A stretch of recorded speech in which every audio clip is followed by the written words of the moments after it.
Os habitantes do Antigo Egito ficavam maravilhados com o sabor e os efeitos de um suco de uva deixado ao ar. Só poderia ser uma dádiva dos deuses para amenizar as agruras da vida na terra. Osíris para os egípcios, Dionísio para os gregos, Baco para os romanos. Esses eram os deuses do vinho, das festas e do lazer. Isso ocorria 5.000 anos antes de Cristo, e foi somente em 1860 que o microbiologista francês Louis Pasteur demonstrou que não eram os deuses, mas sim as células de um fungo denominado popularmente levedura, que operavam esse milagre.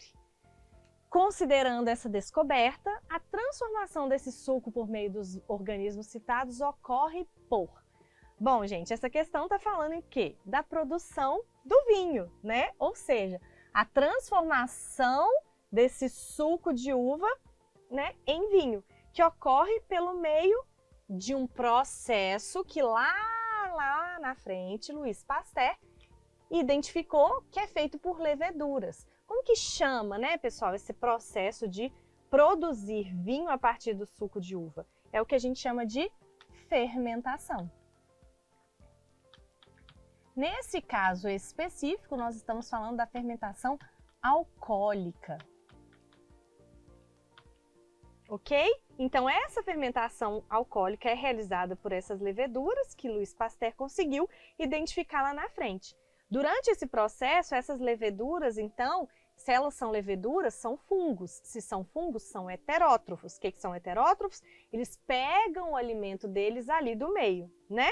Então, eles fazem o quê? Eles metabolizam os açúcares presentes no suco de uva, convertendo-os em álcool, né? Que seria o etanol ali, e gás carbônico. Então, é essa produção de álcool etílico por meio dessa fermentação que dá, então, esse teor alcoólico do vinho. Então, por isso que eles falam, né, que davam um sabor gostoso e efeitos também, porque o álcool a gente sabe que ele tem efeitos no nosso sistema nervoso e ele vai dar a embriaguez. E aí o pessoal ficava maravilhado porque não entendia. Então, o chamado milagre que era atribuído aos deuses, na verdade, é o resultado da ação de micro-organismos sobre o suco de uva, sobre os açúcares, mais especificamente do suco de uva, né? Então, essa transformação do suco por meio de organismos ocorre pelo quê, pessoal? Pela liberação de oxigênio durante a atividade metabólica? Não, né? A fermentação não libera oxigênio. Muitas vezes, a gente confunde porque o que vai liberar oxigênio? São os processos autotróficos, como, por exemplo, a fotossíntese. Aqui é o contrário, nós estamos falando de processos heterotróficos, ok? Então, não é isso aqui que vai produzir oxigênio, não é fermentação. Letra B. Ocorre pela decomposição de gás carbônico em compostos ácidos? Também não, né, pessoal? Então, o que a fermentação faz? Ela converte açúcares, principalmente etanol, e não em compostos ácidos, tá? E além disso, você não vai decompor o gás carbônico, você está decompondo os açúcares e aí produz o gás carbônico. Tranquilo? Letra C.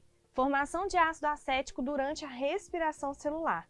Gente, o ácido acético ele é produzido na fermentação acética. A gente tem outros tipos de fermentação. Nesse caso aqui, alcoólica. E também não é na respiração celular, né? É na fermentação. Letra D. Conversão de açúcares em etanol e dióxido de carbono? Exatamente a nossa resposta, né? Então, esse etanol aqui, ó, é o álcool etílico, que é o que dá esses efeitos aí do vinho. E o dióxido de carbono, né? Porque você está pegando os açúcares, que são carboidratos, e produzindo o dióxido de carbono também. Letra E. Produção de metano devido à fermentação de açúcares. Então, a gente tem fermentação de açúcares? Tem, mas eu não estou produzindo metano. Produção de metano é característica não é característica da fermentação alcoólica. Ela é característica daqueles processos de micro-organismos que a gente chama de metanogênicos, tá bom? Não é o caso da fermentação alcoólica. A nossa resposta, letra D.